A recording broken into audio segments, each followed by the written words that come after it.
Al chile. Mis amigos, soy Meme Yamel. Bienvenidos a su chile favorito. Aquí las noticias o te enchilan o te dejan picado. Mi querido Mario, muy buenas noches. ¿Cómo estás? Mario Campa, economista, bienvenido a tu casa.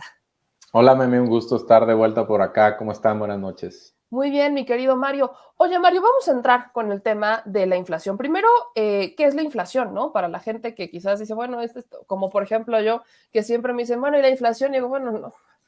O sea, no mido la inflación de una forma tan literal. Entonces, ¿qué es la inflación, Mario? La inflación no es otra cosa que el aumento en los precios, ¿no? Hay generalmente cuando hablamos de inflación nos referimos al aumento en los precios al consumidor. También hay otros tipos de inflación, por ejemplo, el de precios al productor, pero típicamente la que vemos que se menciona y donde se toman decisiones de política monetaria, que es la política que determina el Banco Central, en este caso el Banco de México, eso tiene que ver con los precios al consumidor, ¿no? ¿Cómo se calcula eso? Bueno, tenemos al INEGI, anteriormente lo hacía el Banco de México, pero esto podía crear algún tipo de conflicto, ¿no? Si mides tú la inflación y tomas las decisiones de política monetaria, que en un momento podemos comentar que es la política monetaria, pues puede haber incentivos ahí perversos, ¿no? Donde puedas manipular la información. Esto no necesariamente pasó en México, pero se puede dar, se ha dado en otras partes del mundo. Entonces lo calcula INEGI. ¿Y cómo lo calcula? Básicamente establece una canasta básica, ¿no? Una canasta de consumo y a partir de encuestas, típicamente la encuesta nacional de ingreso y gastos de los hogares, que también levanta INEGI, la ENIG, con eso establece, digamos, una canasta arquetipo de un mexicano promedio, ¿no? Digamos que si nosotros le dedicamos el 4 o 5% a telefonía celular, al pago de los servicios de telefonía celular, sea en plan o sea prepago, bueno, va a entrar como un 5% a esta canasta, digamos que se establece una base, digamos base 100, y se le va dando una pequeña porción dependiendo de qué tan representativo sea el gasto para los hogares. Por ejemplo, en el caso de la comida, pues domina el Índice Nacional de Precios al Consumidor, INPC, que es el que se utiliza en referencia y es el que ustedes pueden ver en las noticias como que aumenta la inflación 5, 4, 3%, ¿no? Ese porcentaje se calcula típicamente en términos anuales, es decir, por ejemplo, en este caso, octubre del 2021 contra octubre del 2020. Si aumentó 4%, pues en promedio y dadas las ponderaciones que tiene ese índice, los precios aumentaron 4%. Hay mucha gente que dice, bueno, no, es que yo estoy viendo que la gasolina aumentó 20%, no es posible. Bueno, pero hay que considerar que probablemente en algunos casos, no sé, las computadoras portátiles estén disminuyendo de precios, ¿no? Hay distintas formas también de calcularlo, o puede ser que estén bajando ciertos artículos de precio. Es raro, ¿no? Generalmente los precios van al alza, ¿no? Típicamente tenemos inflación, digamos, positiva, aunque es redundancia, o que los precios van aumentando en el tiempo, ¿no? Entonces, vamos a hacer una pausa, Meme, y no sé si hasta aquí vayamos bien. Vamos bien. Ahora, estamos viendo las notas, ¿no? Y la pregunta que hoy se hacía en la conferencia de prensa era, pues es que la inflación está altísima, ¿no? Eso es lo que mencionaba la reportera de Bloomberg.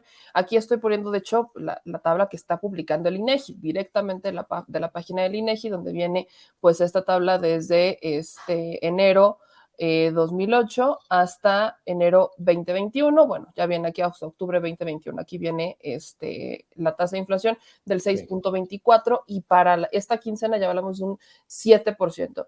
Pero en los titulares de las noticias vemos, es la tasa más alta de inflación que ha tenido México en 20 años, ¿no?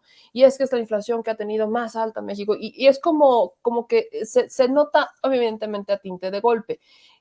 Esta inflación, la que tenemos hoy, ¿es la más alta en 20 años?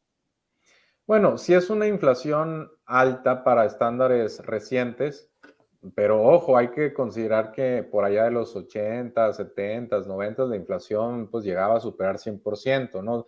hubo momentos de hiperinflación, esto está lejos de serlo, y hay que considerar otra cosa, que Estados Unidos en este momento tiene un máximo de 31 años, ¿no? No es algo que competa únicamente a México. Muchos de los fenómenos que están causando en estos momentos de inflación, insisto, el aumento en los precios al consumidor, vienen causados por cuestiones que difícilmente puede controlar México, ¿no?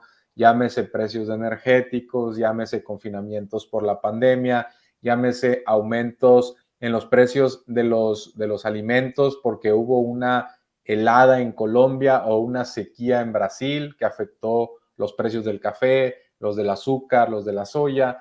Eso difícilmente lo puede controlar México, ¿no? Entonces, hay distintas formas, hay distintos agregados en cuanto a la inflación.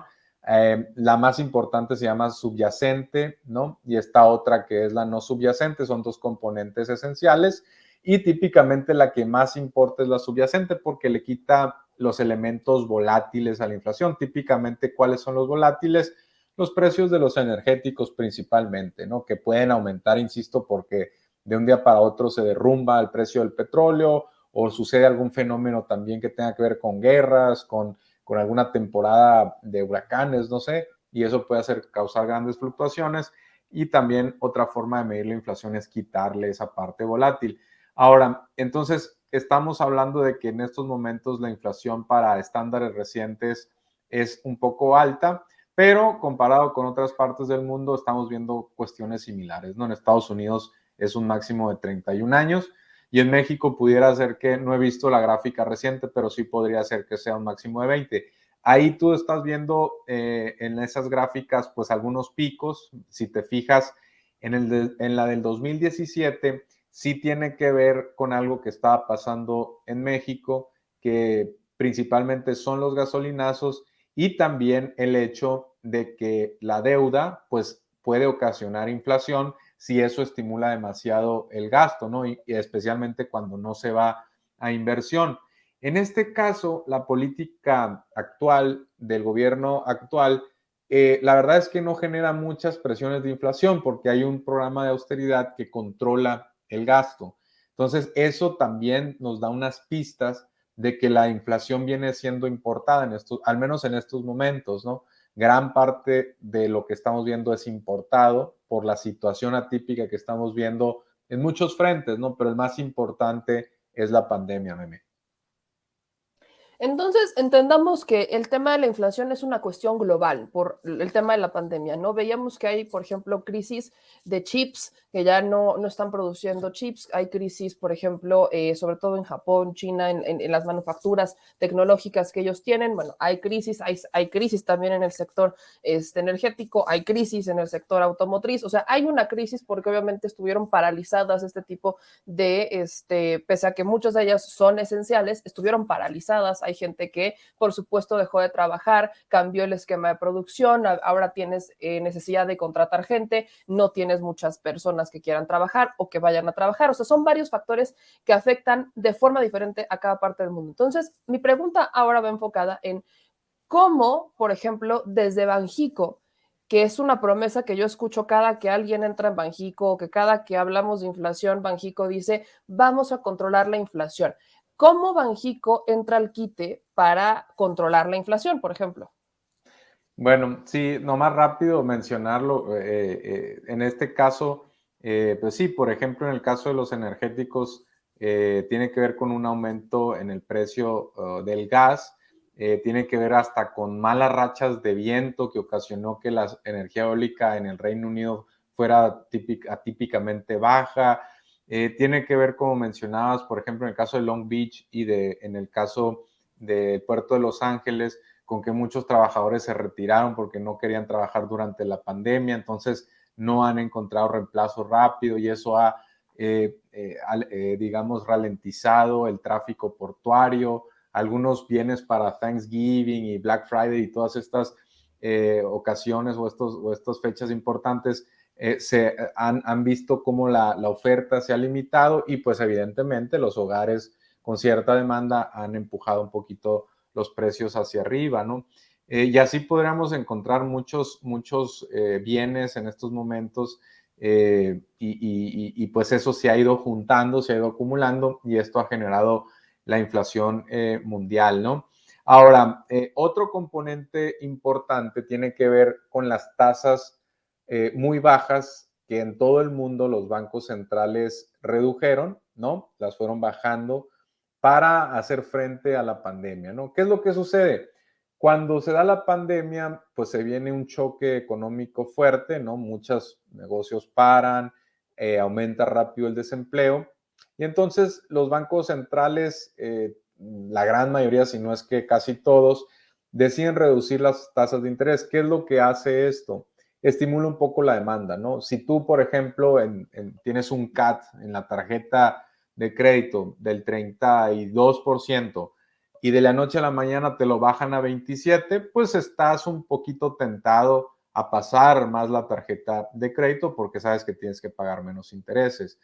Eso hace, por supuesto, que por donde tú pasas la tarjeta de crédito, pues tengan más ventas, ¿no? Si tienen más ventas, contratan a otros trabajadores. Si esos trabajadores están empleados, a su vez van al comercio de al lado, consumen y así se va generando una pequeña, digamos, una pequeña espiral, en este caso de retroalimentación positiva. ¿Cuál es el problema? ¿Por qué no lo podemos hacer al infinito? Porque llega un momento en que se empieza a generar inflación porque pues todo el mundo está consumiendo, está circulando rápido el dinero y entonces en ese momento pues los bancos centrales dicen quizá ya no sea tan buena idea mantener tan bajas las tasas porque finalmente la inflación hace que perdamos poder adquisitivo y en ese momento pues típicamente deciden irlas retornando al nivel previo. ¿Cuál es el problema actual? Que muchas de las cuestiones que se dieron durante la pandemia no necesariamente son por un bajón de demanda, muchas tienen que ver con cuestiones de oferta, ¿no? Si tú cierras, por ejemplo, una planta automotriz, no necesariamente se debe a que se estén vendiendo menos automóviles per se, sino que quizá porque como tú no tienes los protocolos sanitarios o porque tus trabajadores no están vacunados o porque hay un faltante de chips, como bien mencionabas, pues entonces hay que cerrar aunque se estén vendiendo los automóviles, ¿no? Entonces ahí realmente las tasas de interés no tienen gran efecto. Por cierto, abro un paréntesis, en el caso de los chips es interesante, se da por muchos motivos. Tiene que ver con la pandemia que hizo que, por ejemplo, Corea del Sur, que produce muchos chips, cerrara sus fábricas. Tiene que ver con que la gente estuvo más presente en su casa y buscó diversión casera, entonces empezó a demandar mucho videojuegos, particularmente televisiones planas, no, cambio de celulares, todo eso pues evidentemente demanda chips y si tienes que se estaban produciendo más y se estaban demandando a su vez más, pues esto ha ido escalando y particularmente ha afectado a la industria automotriz, ¿no? Entonces, regresando a la cuestión de los bancos centrales, el problema actual es que algunas de estas cuestiones son de oferta y en cambio, si suben rápido la tasa de interés para empezar a bajar, a mitigar la inflación, lo que puede suceder, y este es un argumento, por ejemplo, del subgobernador Gerardo Esquivel, cuando votan en la Junta de Gobierno del Banco de México para decir la tasa de interés de referencia, que es el instrumento principal que tiene el Banco de México para combatir la inflación, pues dice él y con justa razón que esto puede hacer que no necesariamente se vaya a subir las tasas, se vaya a reflejar en menos inflación si es importada, si se debe a factores de oferta, y en cambio si lo que sí puede hacer es empezar a ocasionar cuestiones de un faltante de cada vez menos demanda, más problemas de demanda, porque pues está subiendo la tasa de interés, esto eleva el costo, por ejemplo, de los créditos, eleva, insisto, si tú tienes una tarjeta de crédito, los intereses que vas a pagar cada vez que consumes, si quieres sacar una casa y ves una hipoteca más costosa, pues a lo mejor dices, ¿sabes qué? No puedo pagar la hipoteca, no sacas la hipoteca, no se construye la casa y entonces la constructora pues no emplea gente y así se va generando un mecanismo de retroalimentación. Entonces, los bancos centrales no han querido subir las tasas de interés por esto, tienen miedo de frenar la recuperación económica y creen que por eso insisten en que son factores temporales, muchos de ellos sí, ¿no? Difícilmente una helada en Colombia se va a extender al próximo año. Una sequía en Brasil tan fuerte como la que hubo se va a extender al siguiente año. Eventualmente la crisis de chips va a hacer que algunas empresas eleven su producción porque están viendo que los precios van aumentando mucho. En el caso del petróleo, fíjate, acaba de pasar la COP26 y Estados Unidos anuncia dos cuestiones. Una, la mayor subasta de petróleo en su historia en aguas profundas, y la otra es que va a disminuir las reservas que tiene en el fondo del mar, digamos, las va a empezar a sacar.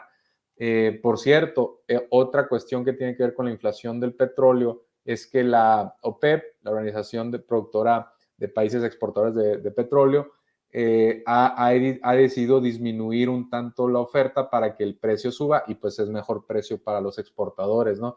Entonces son algunas cuestiones que se han ido combinando y en este caso, pues insisto, no han querido subir rápido las tasas de interés los bancos centrales porque tienen miedo de descarrilar la recuperación económica, que sigue siendo frágil, ¿no? El virus no se ha ido, ¿no? Hay muchos países que no han recuperado sus niveles de empleo anterior. Estados Unidos es uno de ellos, México ya los recuperó, pero hay otros que no han recuperado actividad económica antes de la pandemia. Entonces, todo esto juega, por supuesto, ¿no?